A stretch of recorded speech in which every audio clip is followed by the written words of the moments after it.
All right, guys. Let's go right to questions All right, if we can. The questions, where are we starting here? We'll start with the one up front.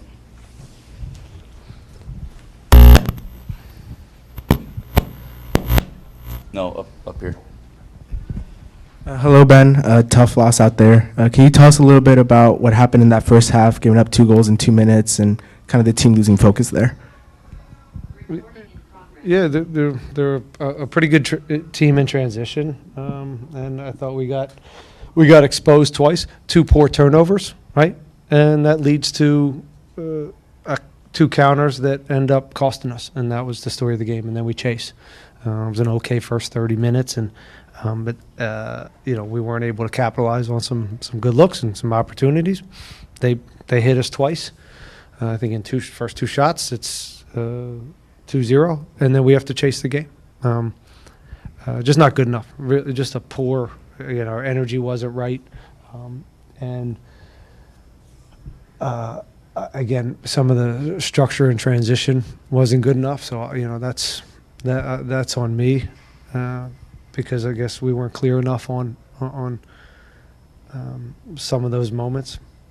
And then the subs came in and did well, and did a good job. But we have competition right now, so that's the good news. That the silver lining is that we have a bunch of players that want to be on the field, and so now it's my job to figure out which ones are the best ones, and be bold enough to make some of those changes, no matter who's been here. I don't really care at this point how long you've been here or what you've done. We gotta maybe mix some things up and get some guys out there that want to, have the right mentality and energy. So we'll see. We'll get away. We have a break. Wish we didn't. I think the 5-day break is silly. I think it's ridiculous. I think it's dangerous to put all these players in. But that's what we're facing. So they get away for 5 days, and then we come back and have 2 quick games. So it doesn't look good, but we're still not that far out of it, and we'll get back and work and make a run at this thing. Speaking of those substitutions, can you tell me a little bit about Franco Escobar coming as a center back? Is that something that you want to see more of going forward, or do you still view him as a left back? It's always something we'll look at, but as we needed to get more of the more attack, we put him out wide to get advanced. He's it was a move to just get a better a soccer player in the back. They were allowing Femi to have a lot of time and space, so we just thought that Franco could help out in those moments. And he brought what he always brings, fire, and he did fine. Nico came in and gave a good shift. It was nice to get Lawrence some minutes. Dwayne Holmes. So yeah, everybody came in with the right energy, and I thought helped the second half.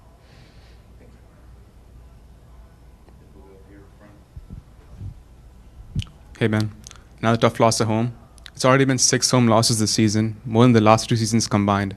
What's the key in making the shell a fortress again? I'm not sure. Well, I got 5 days to think about it, though. Anyone else? Diego, go over here. You want to Hey, Ben.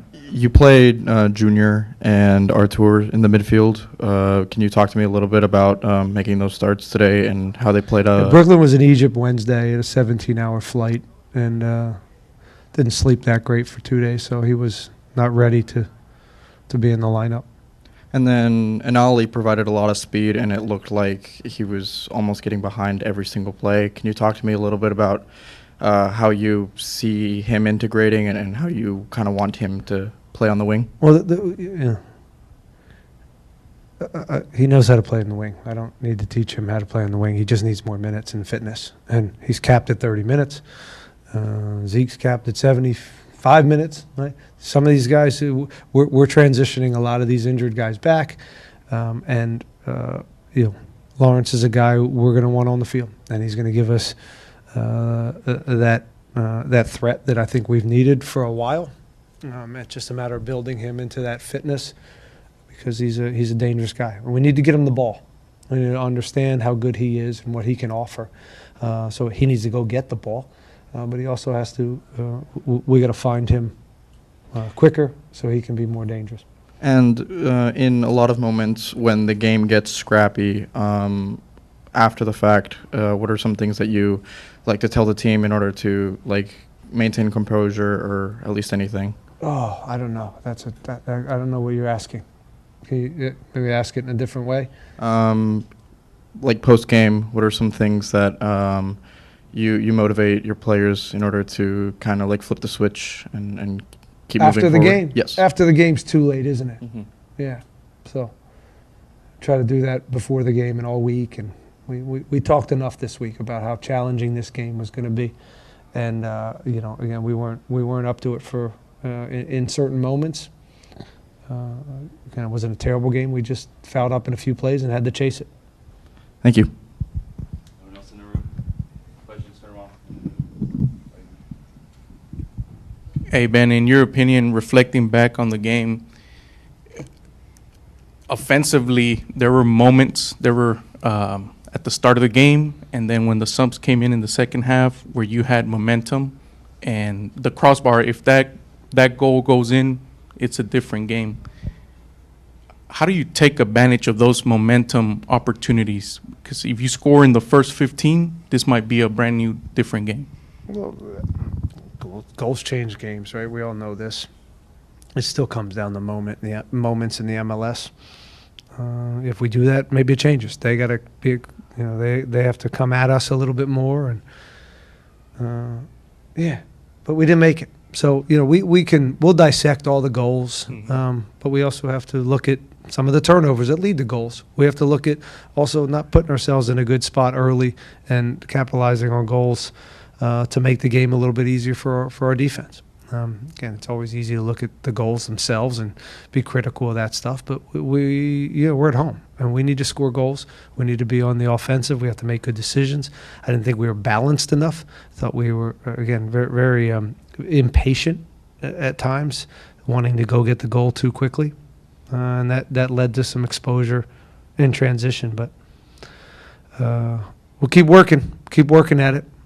Then offensively, were you happy with the function of the team? And I ask because Jack is out in Gold Cup. We missed Jack today. Yeah. We missed Jack, and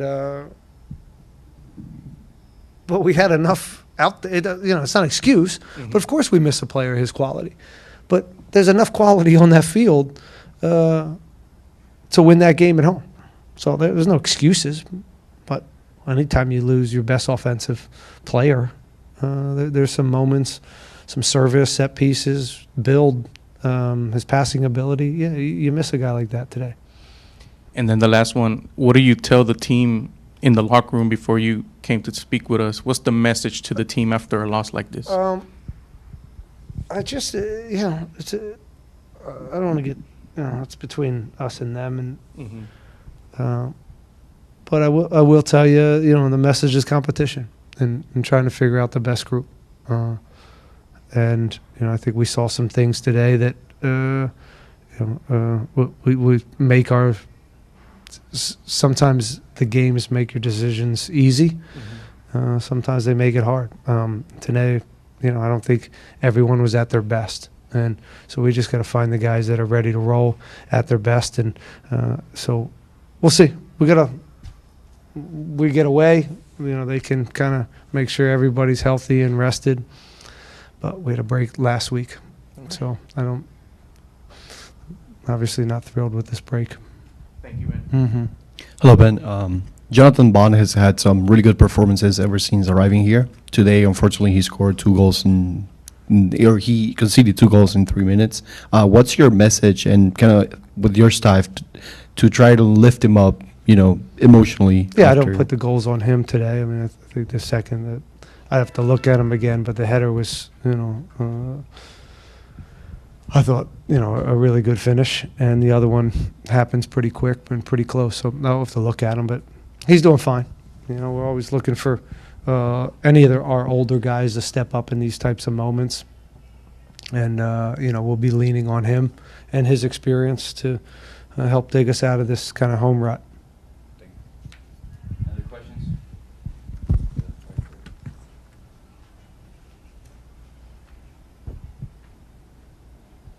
Leading up to the game, you mentioned that there was a lot of talk it was going to be a difficult game. Could you pinpoint it to maybe just one or a few variables, knowing that you were away for 2 weeks and objectively the team that you were facing was in the negative goal differential about -20 and having not really won a game in the last 6 games?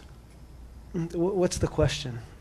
Can I pinpoint Yeah, like one or two things? was it a result of just being away from the field or away from the team for too long? A mixture of like chemistry in the team? Sure, all of it. I can come up with a million excuses why we lost this game, but it's this is on us. This is not. It wasn't a great performance. I don't think everybody was at their best. I think we got caught in 2 transitions. I think we were exposed, and we didn't make the plays that matter. It's not that complicated, so we got to figure out again which group here is the best. The best one and dig ourselves out of it. But it's a good group in there. You know, they're disappointed. They're pissed off, as well as the staff. And, you know, I believe that this team can, you know, get into the playoffs. But the road is, we're making it much more difficult than I think it needs to be with the group we have. And, again, I take a lot of responsibility on that. This isn't just the players. This is the staff, and I'm putting them out there. I'm picking the team. Picking the scouting, you know, we're preparing these teams. So as much as, you know, I get after the players, this is certainly on me and the staff as well.